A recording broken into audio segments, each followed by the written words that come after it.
The 10 best flowering trees for your landscape.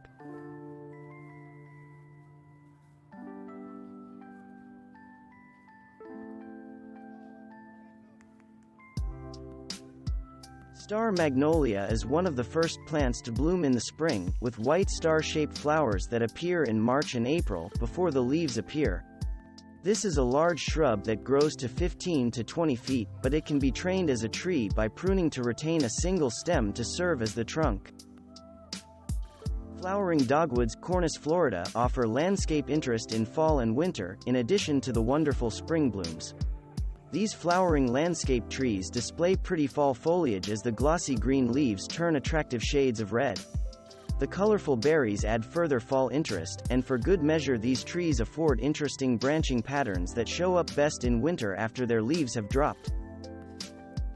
Several varieties of weeping cherry trees are available, and they are among the most treasured plants of spring. Two of the most popular are. 2 upright cherries also deserve mention among the better flowering trees.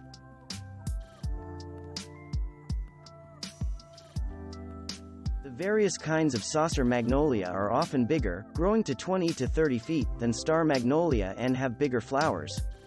They also often bloom a bit later, but they are worth the wait, especially if you prefer pinkish flowers to white. The name, saucer, is meant to describe the large size of the blossoms.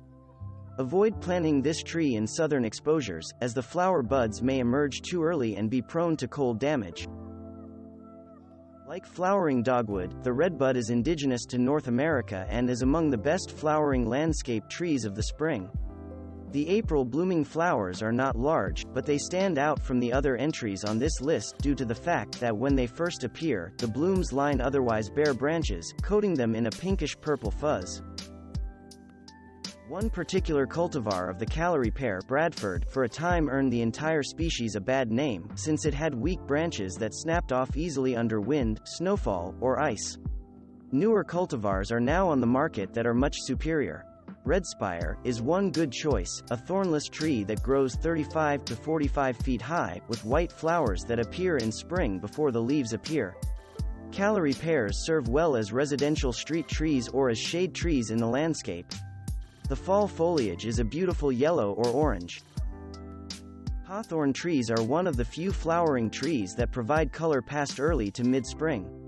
This tree typically blooms in late spring to early summer. Plants in the Crataegus genus can bloom in pink, white, or red. Birds eat their berries in fall or winter. Besides the popular Washington hawthorn tree, Crataegus phenopyrum, types with good cold hardiness include. If you're looking for a flowering tree with something other than the white or pink blooms found on most spring flowering trees, consider the glorious golden chain tree. This tree is slightly fussy, requiring a sheltered location and attention to a variety of pests and diseases. But if you have the right location, these are fabulous trees that bloom in late spring, just as the hawthorns do. If you wish to follow up all of that spring color with terrific summer color, consider Crape Myrtle. A popular choice for southerners, they have a long blooming period, midsummer to fall, and grow 6 to 25 feet tall, with a multi-stem growth habit that can be trained into a tree form. The plant grows taller in warm southern ones. Northerners, to Zone 5, can sometimes get away with treating these colorful specimens as shrubs that die back in winter but come back in spring. Thanks for watching. Subscribe for more interesting videos. And please hit the like button for the YouTube algorithm.